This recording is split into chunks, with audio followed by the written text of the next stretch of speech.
নিজেদেরকে দেশপ্রেমিক বলে দাবি করছেন আপনারা, আপনারা ধর্মকে সামনে ঢাল হিসেবে ব্যবহার করছেন। এই যে জামাতে ইসলাম, ইসমাইল আপনাকে জি, একটা কথা বলি, জি। জামাতে ইসলামের লোগোটা আপনি একটু দেখাতে পারবেন? তাদের যে এমব্লেম, যেটা লোগো। ওই যে দাঁড়িপাল্লা? না, না, না, হ্যাঁ, তাদের দাঁড়িপাল্লার দলীয় যেটা। হ্যাঁ, না, অনেকেই সেটা পাওয়া দেখেছে। যাবে কিনা? হ্যাঁ, সেটা আল্লাহু লেখা আরবিতে, এবং জি। আল্লাহু লেখার ওপরে আল্লাহু লেখার ওপরে ঠিক দাঁড়িপাল্লাটাকে ব্যালেন্স করে দেওয়া হয়েছে, যেটা তাদের ভোটের মার্কা। তো আমরা যদি সেটা দেখাতে আল্লাহর পারি, নাম চেষ্টা নিয়ে, হচ্ছে।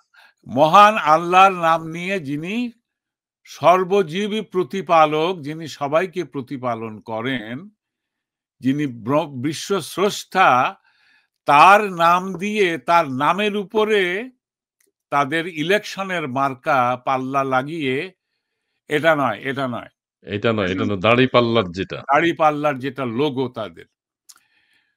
তো এইটাই কিন্তু এই দলের যে চালাকি, যে জি। অভিসন্ধি, সেটা কিন্তু বোঝা যায়। ওরা আল্লাহর নামটা সামনে রেখেছে, যেটা আমাদের সবার অন্তরের ভেতরে একটা পবিত্র জায়গায় রাখা। আর তার উপরে ওদের দাড়িপাল্লা লাগিয়ে দিয়েছে যে আসুন, আমরা কিন্তু আল্লাহর বাহিনী।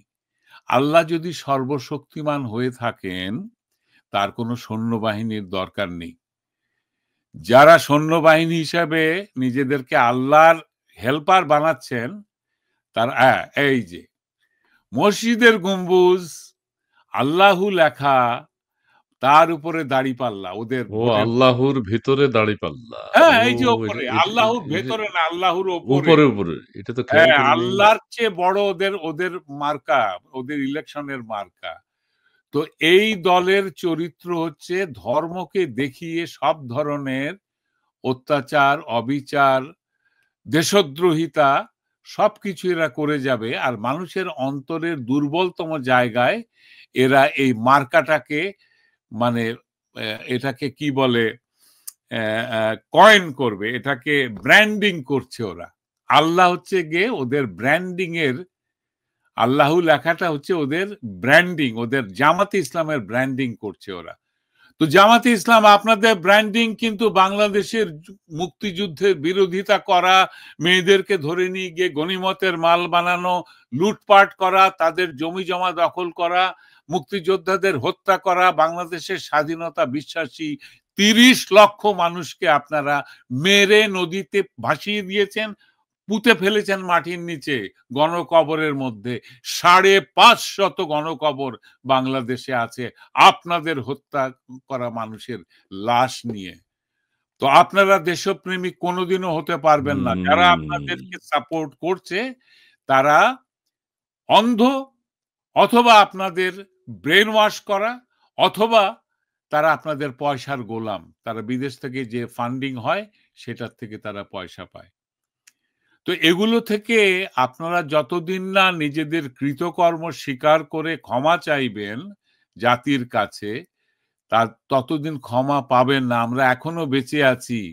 আমাদের লাঞ্ছিতা ধর্ষিতা বোনেরা এখনো মানবেতর জীবন কাটাচ্ছে, শেল্টারে থাকতেছে। আপনাদের কারণে এক জীবন, ৫৩ বছর, প্রতিদিন তাদের মৃত্যুদণ্ড হয়েছে। প্রতিদিন তারা এই সমাজে অপমানিতা হয়েছে নষ্ট মেয়ে হিসেবে। তারা নষ্ট মেয়ে নয়, তারা নষ্ট মেয়ে ছিল না।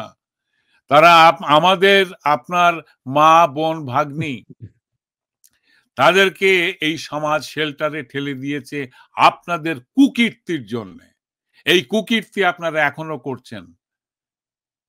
আজকে আমরা জি। অসুস্থ হয়ে গেছি বলে, আজকে আমাদের এই বৃদ্ধ হয়ে গেছি, আমাদের শরীরে শক্তি নেই, আমাদের ডায়াবেটিস, আমাদের ক্যান্সার, আমাদের ব্লাড প্রেশার, আমাদের যাবতীয় অসুখ-বিসুখ, বার্ধক্যের রোগ, এই সুযোগ নিয়ে কাপুরুষের মতো, কাপুরুষ আপনাদের ক্যাডাররা একজন বয়স্ক মানুষের গায়ে হাত দেয়, কাপুরুষ। ধিক্কার দেই, থুতু দেই আমি আপনাদের মুখে। আপনাদের আদর্শ বলে কিছু নেই। ধিক্কার দিচ্ছি আপনাদের। আপনারা ভিক্ষাবৃত্তিকে প্রমোট করেন, আপনারা ভিক্ষা করে খান, আর ভিক্ষার পয়সায় আপনারা তেজ দেখিয়ে আজকে বাংলাদেশের স্বাধীনতাকে অপমান করছেন, বাংলাদেশের সংবিধানকে অপমান করছেন। ধিক্কার দিচ্ছি আপনাদের আমি। এরা জ্ঞান পাপী, এরা জানে যে বাংলাদেশ মরণপণ যুদ্ধ করেছে 9 মাস। এই 9 মাস ভারত আমাদের সব ধরনের সহায়তা করেছে, আমাদের ট্রেনিং দিয়েছে, অস্ত্র দিয়েছে, অর্গানাইজড করেছে, আমাদেরকে চতুর্দিকে বাংলাদেশের 3 দিকের বর্ডার, আরেক দিকে তো সমুদ্র, সেই 3 দিকের সীমান্তে তারা 1 কোটি মানুষকে আশ্রয় দিয়েছে, খাইয়েছে এবং আমাদেরকে এই স্বাধীনতা আন্দোলনের সব ধরনের সহায়তা করেছে। কিন্তু কি হলো, মিত্রবাহিনী আমাদের ছিল, আমাদের মিত্রবাহিনী হচ্ছে ভারতীয় সেনা এবং মুক্তিযোদ্ধারা মিলে একটা বাহিনী, সেটা মিত্রবাহিনী। আলাদা করে আবার মুক্তিবাহিনীও আলাদা প্লাটুন বা ব্রিগেড এগুলো ছিল। কিন্তু ভারতীয় বাহিনীর মূল বাহিনী থেকে কেউ যুদ্ধে আসেনি, এগুলো ছিল মিত্রবাহিনী, ছিল সেনাবাহিনীর একটা অংশ। আমাদের জেনারেল মানিক শ ছিলেন সুপ্রিম কমান্ডার, আর ইস্টার্ন জোনে ছিলেন জগজিৎ সিং অরোরা। হ্যাঁ, তো পাকিস্তান কি করলো, 3রা ডিসেম্বর পশ্চিম সীমান্তে, ভারতের পশ্চিম সীমান্তে পাকিস্তান আক্রমণ চালালো। ভারত কিন্তু এ পর্যন্ত, ভারতের ইতিহাস দেখলে দেখবেন, কখনো তারা নিজেরা আগ বাড়িয়ে কোনো দেশ আক্রমণ করেনি। চীনের সঙ্গেও যুদ্ধ হয়েছে, পাকিস্তানের সঙ্গে যুদ্ধ হয়েছে সীমান্তে, কার্গিল, এইসব অনেক যুদ্ধের নাম আছে, আমার ঠিক মনে নাই। তো সব যুদ্ধে ভারত কিন্তু আক্রান্ত হওয়ার পরে আক্রমণ করেছে। হ্যাঁ, তো যখন পাকিস্তান পশ্চিম সীমান্তে আক্রমণ করলো, তখন ভারত তুমুল লড়াই করেছে পশ্চিম সীমান্তে। আর এদিকে ইস্টার্ন জোনে মিত্র বাহিনী, অর্থাৎ ভারতীয় বাহিনী এবং মুক্তিযোদ্ধাদের সমন্বয়ে গঠিত বাহিনী যুদ্ধ করে ফাইনালি পাকিস্তানিদেরকে আত্মসমর্পণ করতে বাধ্য করেছে। সেই আত্মসমর্পণ, একটাই শর্ত ওরা বলেছে যে আমরা ভারতীয় সেনাবাহিনীর কাছে আত্মসমর্পণ করতে চাই এই কারণে যে আমাদের সেই যে চুক্তি, ওটাকে কি জেনেভা চুক্তি, যেটা বন্দি বিনিময় বা এরকম আন্তর্জাতিক চুক্তি, সেখানে নব্য জন্ম নেওয়া বাংলাদেশের নাম নেই, বাংলাদেশ সেটাতে পড়ে না। বাংলাদেশের জন্ম 25শে মার্চ 26শে মার্চ হয়েছে, সেই বাংলাদেশ জেনেভা চুক্তির আওতায় পড়ে না, সেই জন্য তারা শুধু ভারতীয় বাহিনীর কাছে আত্মসমর্পণ করতে চেয়েছে। এবং এই শর্তটা মেনে নেওয়া হয়েছিল এই কারণে যে এছাড়া একটা ব্লাড শেড হয়ে যেত বাংলাদেশে, কারণ পাকিস্তানিরা আত্মসমর্পণ না করলে ওরা 30 লাখ মেরেছে, আরো 1 কোটি মানুষ মেরে ফেলতো, ওদের কাছে বুলেট ছিল, এবং তারপরে ওরাও হয়তো মারা পড়তো। তো এটা তারা যে আত্মসমর্পণ করেছে সেটা কিন্তু মিত্রবাহিনীর কাছে, সেখানে মুক্তিযোদ্ধাদের পক্ষ থেকেও মানুষ উপস্থিত ছিলেন সেখানে, সেই ছবি দেখলেই দেখা যাবে উপস্থিত ছিলেন। স্বাক্ষর তো করেছেন দুজনের মধ্যে, একজন জগজিৎ সিং অরোরা ছিলেন আমাদের পক্ষে, ওই পক্ষে নিয়াজি। আরো একটা জিনিস, নিয়াজির যে সামরিক র্যাঙ্ক, এটা কিন্তু এর সমসাময়িক হচ্ছেন জগজিৎ সিং অরোরার র্যাঙ্ক। হ্যাঁ, এইখানে জেনারেল মানিক শ আসবেন না, কারণ উনি সিএনসি। জেনারেল মানিক শ আসতেন, অথবা আমাদের মুক্তিযুদ্ধের যে সর্বাধিনায়ক জেনারেল এম.এ.জি. ওসমানী, এরা আসতেন যদি তাদের র্যাঙ্কের সমান এখানে কেউ থাকতো। যদি পাকিস্তানের যে কমান্ডার ইন চিফ তখন, হ্যাঁ, ইয়াহিয়া খান, তিনি যদি আসতেন তাহলে এরা আসতেন।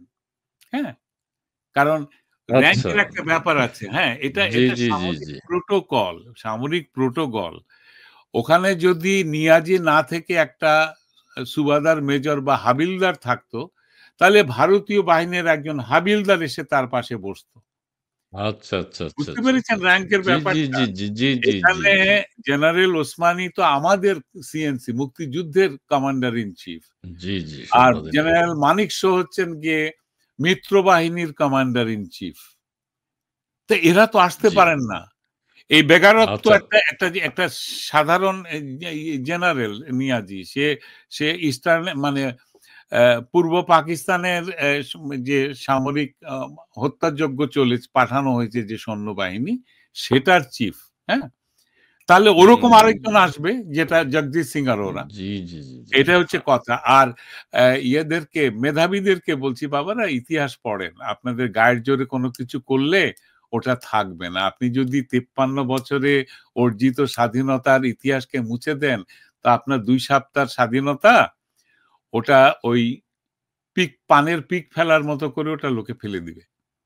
সো আ সম্মান করতে শেখেন, অসম্মান উম করবেন না। আপনাদেরকে জি, জি, জি। বাংলাদেশের মানুষ ছাত্র বলেই সম্মান করেছে, আপনাদেরকে সমর্থন দিয়েছে। বাংলাদেশের প্রতিটা ছাত্র আন্দোলনে জনগণ সমর্থন দিয়েছে, আপনাদেরকেও দিয়েছে। কিন্তু আপনারা ছদ্মবেশী আরেকটি কুচক্রী দলের কাছে আপনার সেই ক্ষমতাটা বিক্রি করে দিয়েছেন। আপনাদের হাতে এখন আর ক্ষমতা নেই। আপনাদেরকে এখন উঠবোস করতে হচ্ছে ওই যারা কুচক্রী আড়ালে ছিল, আপনাদেরকে বড়, বড় কথা বলে ভিড়িয়েছিল, তারা আছে এখন এই কুচক্রী। এটাই দেখা যাচ্ছে।